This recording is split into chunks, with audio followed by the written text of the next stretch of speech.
여러분, 애플하면 뭐가 떠오르시나요? 혁신? 디자인? 아니면 세상에서 가장 가치 있는 기업? 다 맞는 말이죠. 그런데 지난 수십 년간 애플이라는 이름은요, 그냥 단순한 브랜드를 넘어섰어요. 네, 거의 하나의 종교에 가까웠다고 할 수 있죠. 그 매끄러운 유리와 알루미늄으로 빚어낸 제국. 이건 절대 무너지지 않을 것 같았잖아요. 그런데 지금 이 완벽해 보였던 제국의 반짝이는 표면 아래에서 뭔가 삐걱거리는 소리가 들려오고 있어요. 이게 그냥 잠깐 실적이 안 좋은 그런 수준이 아니거든요. 오늘 여기서 다룰 이야기는 애플이 어쩌면 스티브 잡스가 돌아온 이후로 가장 심각하고 또 가장 복합적인 위기에 빠졌다는 주장에 대한 겁니다. 아주 깊숙하게 한번 들어가 보죠. 자, 그래서 오늘 살펴볼 애플 제국의 토대를 흔들고 있는 4가지 핵심 기둥은 이겁니다. 첫째, AI 경쟁에서 완전히 졌다는 거. 둘째, 혁신을 잃어버린 리더십. 셋째, 영혼이 무너져버린 디자인. 그리고 마지막으로 애플의 비즈니스 모델 그 자체를 위협하는 외부의 공격. 이 4가지를 차례대로 짚어볼게요. 자, 첫 번째입니다. AI에서의 완패. 아니, 한때는 기술의 미래를 보여주던 회사가 어떻게 하루아침에 이렇게 남들 뒤만 쫓아가는 신세가 됐을까요? 그 처참했던 실패의 기록부터 한번 따라가 보시죠. 얼마 전 WWDC에서 정말 화려하게 공개됐던 애플 인텔리전스, 다들 기억하시죠? 근데요, 그 핵심 기능이었던 개인화된 실이 있잖아요. 이게 출시가 2020년, 어쩌면 2027년까지 밀렸다는 겁니다. 아니, 내부적으로는 기존 시스템이랑 새 AI를 합치는 데 실패해서 프로젝트가 거의 원점으로 돌아갔다는 말까지 나와요. 결국 약속이 그냥 순식간에 공수표가 돼버린 거죠. 애플이 얼마나 뒤처졌는지는 경쟁사랑 비교해보면 바로 느낌이 오실 거예요. 구글의 제미나이를 탑재한 삼성의 갤럭시 AI. 이건 지금 당장 우리가 실생활에서 쓸 수 있는 아주 강력한 기능들을 보여주고 있잖아요. 자, 보세요. 기능들을 하나하나 뜯어보면 격차는 훨씬 더 뚜렷해져요. 실시간 통화 번역? 갤럭시는 되는데 애플은 아예 없어요. 고급 사진 편집 기능? 이것도 갤럭시는 되는데 애플은 그냥 기본적인 것만 되고요. 삼성이 지금 이미 제공하고 있는 이런 기능들을 애플은 2026년에나 해주겠다고 약속하고 있는 꼴입니다. 이건 완전히 밀렸다고 봐야죠.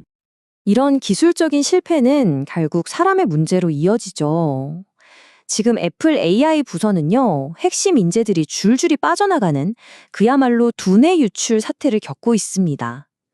이 사람들이 단순히 돈만 보고 나갔을까요? 아니에요. 애플의 그 느리고 폐쇄적인 문화보다는 훨씬 더 개방적이고 빠르게 연구할 수 있는 환경을 찾아서 메타나 오픈AI 같은 경쟁사로 훌쩍 떠나버린 겁니다. 그리고 결국 이 기술 실패는 법적인 문제로까지 번졌습니다. 잊지도 않은 AI 기능으로 소비자는 물론이고 주주까지 속였다면서 집단 소송이 제기된 거예요. 그 과정에서 애플의 시가총액이 무려 9천억 달러, 우리 돈으로 약 1245조 원이 증발했다는 주장까지 나왔습니다. 이건 그냥 기술 문제가 아니에요. 기업의 신뢰가 무너지는 소리죠.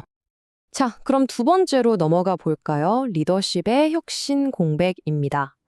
방금 봤던 AI 문제는 사실 증상이었고요. 이제 그 근본 원인 중 하나로 지목되는 팀 쿡의 리더십에 대한 비판, 이걸 한번 살펴보겠습니다. 물론 팀 쿡의 업적 대단하죠. 스티브 잡스가 남긴 회사를 인류 역사상 최초로 시가총액 3조 달러를 넘는 거대한 제국으로 키워냈으니까요. 하지만 비판가들은 바로 이 지점을 지적합니다. 팀 쿡이 회사의 중심을 제품 혁신에서 운영 최적화로 완전히 옮겨버렸다는 거예요. 그러니까 유산을 관리하고 파는 데는 최고였지만 새로운 판을 짜지는 못했다는 거죠. 이 타임라인을 보시면 그 비판이 더 와닿으실 겁니다. 2007년에 아이폰이 나오고 2011년에 팀 쿡이 CEO가 됐죠. 그 후에 애플워치가 나왔지만 시장의 판 자체를 바꾼 새로운 카테고리의 제품이 사실상 없었다는 거예요. 결국 스티브 잡스가 만든 혁신을 15년 동안이나 우려먹다가 이제 그 약발이 다한 거 아니냐는 좀 뼈아픈 농담까지 나오는 이유가 바로 이겁니다. 이런 비판이 이제 소수의 의견도 아니에요. 경쟁사인 메타의 CEO 마크 저커버그는 아예 대놓고 말했죠. 스티브 잡스가 아이폰 만든 뒤로 애플에 놀라운 혁신은 없었다고 말이에요. 이건 뭐 안 그래도 불안했던 사람들의 마음에 그냥 불을 확 지른 거죠. 리더십의 위기는요, 핵심 인물들이 회사를 떠나면서 더 심각해지고 있어요. 특히 최근에 애플의 2인자이자 팀 쿡의 가장 유력한 후계자로 불렸던 제프 윌리엄스 CEO가 퇴임했잖아요. 이게 진짜 정점을 찍는 사건입니다.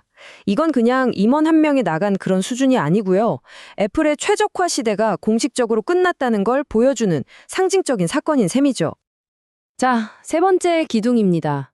바로 디자인, 즉 영혼의 붕괴. 애플이라는 브랜드를 떠받치던 가장 신성한 가치가 어떻게 무너지고 있는지 한번 보시죠. 사실 아이폰 디자인이 뭐 다 거기서 거기다 이런 비판은 꽤 오래전부터 있었어요. 그런데 마침내 아이폰 17에 유출된 모습이 공개되자 그동안 쌓여왔던 불만이 그냥 한꺼번에 터져 나온 겁니다. 애플의 가장 충성도 높은 팬들이 모인 커뮤니티에서는 말 그대로 난리가 났죠. 첫 반응이 이거였습니다. 지옥같이 못생겼다. 비판은 여기서 멈추지 않아요. 객관적으로 봐도 애플이라고 하기엔 너무 추하다. 이건 그냥 단순한 불평이 아니에요. 이건 거의 핵심 팬들의 반란에 가깝습니다. 그리고 가장 뼈아픈 지적이 나옵니다. 이거 그냥 구글 픽셀 폰 아니냐? 와, 이건 소비자들이 애플에 기대했던 모든 걸 배신했다는 평가인 동시에 애플의 그 프리미엄 전력 자체를 위협하는 정말 심각한 문제인 거죠.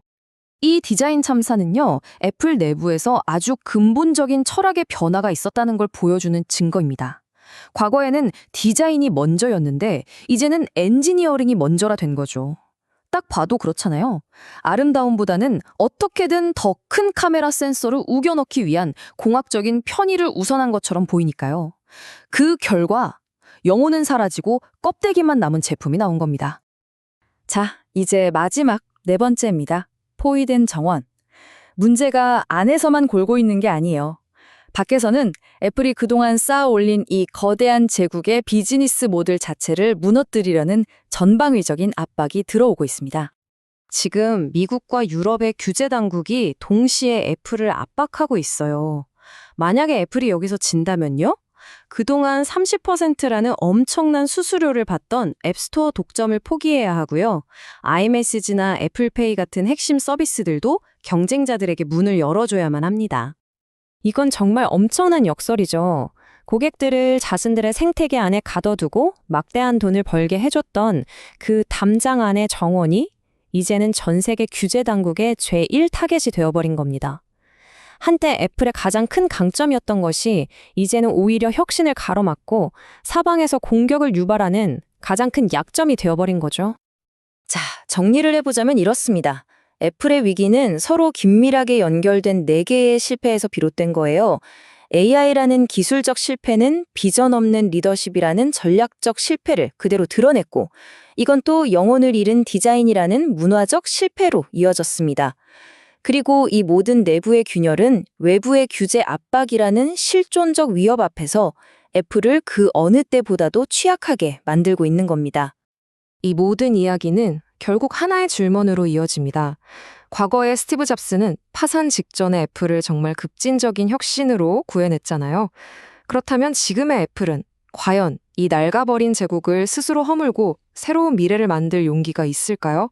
아니면 우리는 지금 자신이 만든 그 화려한 황금 세장 속에 갇혀버린 거인의 마지막 모습을 지켜보고 있는 걸까요?